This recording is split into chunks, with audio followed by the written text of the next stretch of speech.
பஸ்ல போகும்போது பாட்டு சவுண்டா போடுறாங்க. சொன்னாலும் கேட்க மாட்டேங்கிறாங்க அப்படின்னு ஒருத்தர் கமெண்ட் பண்ணியிருக்காரு. இதுல அவரு அது கவர்ன்மென்ட் பஸ்ஸா இல்ல பிரைவேட் பஸ்ஸான்னு சொல்லல. ஆனா கவர்ன்மென்ட் பஸ்ஸா இருந்தாலும் சரி, பிரைவேட் பஸ்ஸா இருந்தாலும் சரி, பஸ்ல பாட்டு போடக்கூடாது அப்படின்ற ரூல் இருக்கு. இந்த மாதிரி பஸ்ல பாட்டு போடுறது பேசஞ்சர்ஸ டிஸ்டர்ப் பண்ணும். டிரைவர்ஸோட கவனத்த திசை திருப்பி அது ஆக்சிடென்ட் நடக்க வழிவகுக்கும் என்பதால 2017லயே இந்த மாதிரியான ஒரு ரூல் கொண்டு வந்துட்டாங்க. அதுக்கப்புறம் இந்த ரூல் வந்ததுக்கப்புறம் நெறைய பஸ்ல ஆடியோ சிஸ்டம்ஸ ரிமூவ் பண்ணாங்க.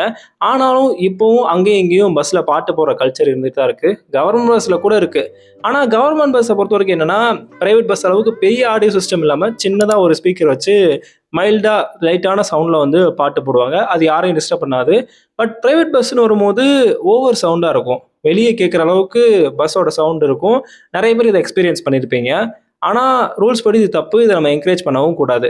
நெக்ஸ்ட் டைம் நீங்க போற பஸ்ல அதிக சவுண்டோட பாட்டு போடுறாங்கன்னா, அந்த கண்டக்டர கூப்பிட்டு சொல்லுங்க. இது எனக்கு டிஸ்டர்பன்ஸா இருக்கு. அதே மாரி ரூல்ஸ் படி இந்த மாதிரி பாட்டு போடக்கூடாது அப்படின்றத சொல்லுங்க. ஒருவேள அவங்க அத கேட்கலன்னா, நீங்க தாராளமா போய் கம்ப்ளைண்ட் பண்ணலாம். எங்க கம்ப்ளைண்ட் பண்ணலாம்னா, இப்ப கவர்ன்மென்ட் பஸ்னா நீங்க ரீஜினல் பஸ் டிப்போட்ல போய் கம்ப்ளைண்ட் பண்ணலாம்.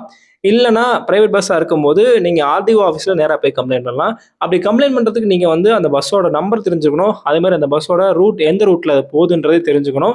ஸோ இதெல்லாம் தெரிஞ்சுட்டு போய் நீங்க கம்ப்ளைண்ட் பண்ணலாம். தாராளமா அவங்க ஆக்ஷன் எடுப்பாங்க. ஸோ நெக்ஸ்ட் டைம் வந்து பஸ்ல அதிகமா சவுண்டோட பாட்டு போட்டாங்கன்னா, இத ஃபாலோ பண்ணுங்க. இந்த இன்ஃபர்மேஷன் புடிச்சிருந்தா லைக் பண்ணுங்க, கமெண்ட் பண்ணுங்க, ஷேர் பண்ணுங்க. இதே மாதிரியான இன்ஃபர்மேஷன் தெரிஞ்சுக்கிறதுக்கு நம்மளோட பேஜ ஃபாலோ பண்ணுங்க.